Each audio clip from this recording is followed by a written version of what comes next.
સુરત શહેરમાં police commissioner દ્વારા કરાઈ હેલ્મેટની સખ્તી।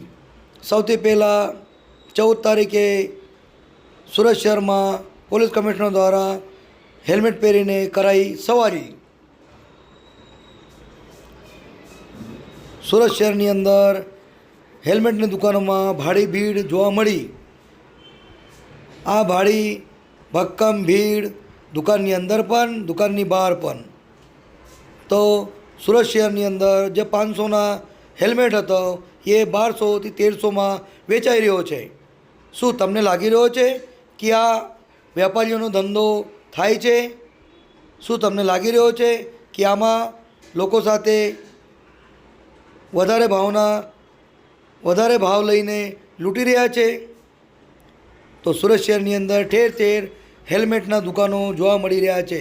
સુરત શહેરમાં સુરત કમિશનર દ્વારા અમુક લોકોને હેલ્મેટ ફ્રીમાં અપાયા છે, વિતરણ કરાયો છે।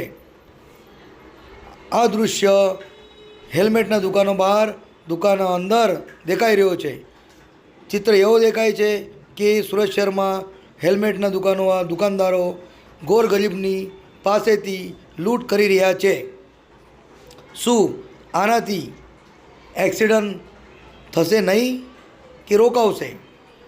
આ હેલ્મેટની સખ્તી બહુ જરૂરી છે કે નહીં? આવો સ્પષ્ટ સવાલ લોકવંચિત વાર્તા કરે છે કે આ એક કમાઈનો હિસ્સો છે। જે વેપારીઓનો ધંધો બંધ હતો એ ધંધો ચાલુ કરાયો। સુરત શહેરની અંદર ધીરુભાઈ ગજેરા એક્સ MLA દ્વારા મુખ્યમંત્રીને લખ્યો પત્ર અને ગોર ગરીબની વ્યથા બતાવી। મને હેલ્મેટ એટલે ત્રાસદાયક લાગે છે કે આજના જે મધ્યમ અને ગરીબ વર્ગો પાસે સૌથી વધારે બાઇક હોય છે અને પોતે ધંધે રોજગારી જતો હોય છે, શાકભાજી લેવા, મંદિરે, કોઈ મતલબમાં પોતાના સોશિયલ કામમાં, શ્રદ્ધાંજલિ સ્કૂલમાં, બધી જગ્યાએ તમે એને જવાનું હોય છે। અને આજના દિવસો મધ્યમ અને ગરીબ વર્ગ લગભગ તમે જાણો છો કે આજે બધા લોકોની દવા ચાલતી હોય છે, એમાં ગરીબ લોકો આજના દિવસમાં સિટી વિસ્તારની અંદર 200, 200, 300 મીટર તમારે સિગ્નલ આવતા હોય, સિગ્નલ ફોલોઅપ કરવાના। પછી અમુક જગ્યાએ તમને સ્પીડ બ્રેકર આવતા હોય, સ્પીડ બ્રેકરની અંદર અમુક જગ્યાએ તમને ખ્યાલ હોય તો એના સિગ્નલના નિશાનો પણ નહીં માર્યા, વ્હાઇટ પટ્ટા નહીં માર્યા હોય।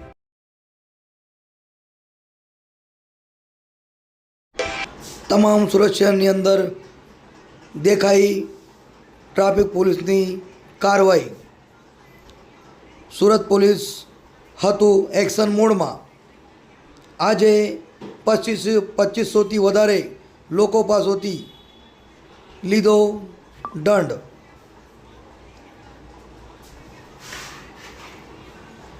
સુરત શહેરની અંદર પોલીસ પ્રશાસનની પણ તગડી કમાઈ, RT વિભાગની પણ તગડી કમાઈ।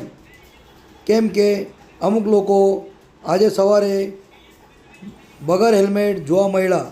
અમુક લોકોએ પોલીસ પ્રશાસનને હાથ પણ જોડ્યા, તો બી પોલીસ પ્રશાસને ગોર ગરીબ જનતાની કોઈ પણ પુકાર કે અવાજ સાંભળ્યા વગર લોકો પાસેથી દંડ વસૂલ કર્યો।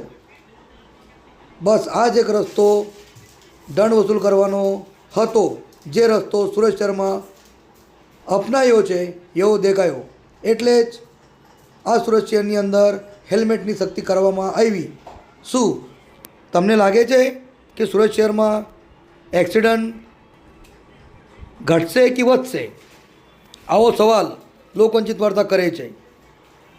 તમારો વિચાર અમને જણાવો। અમારા વિડીયોને લાઈક કરો,